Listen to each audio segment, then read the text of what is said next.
Gare aux allergies à l'ambroisie et le corps des animaux qui s'adaptent au changement climatique, voici le flash de la curiosité proposé par la rédaction de Ça m'intéresse.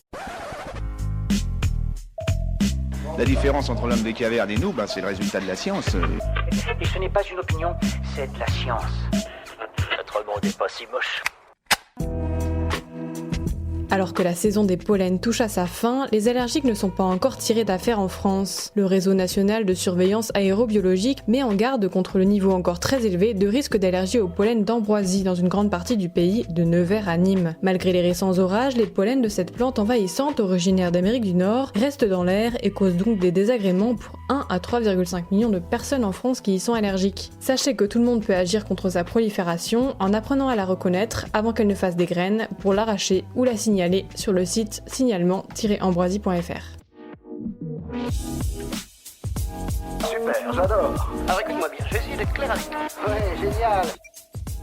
Le réchauffement climatique met en péril de nombreuses espèces, même si certaines semblent adapter leur morphologie à ces nouvelles conditions.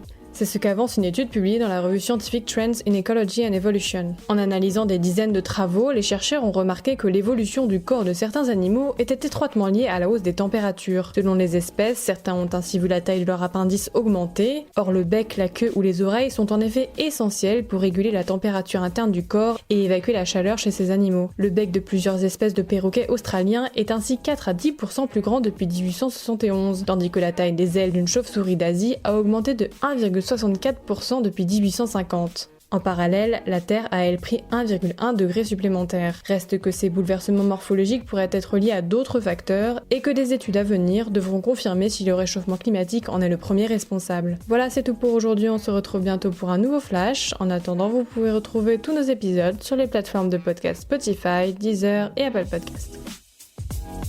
Voilà. Il ne reste plus qu'à vous remercier de votre attention. Au revoir.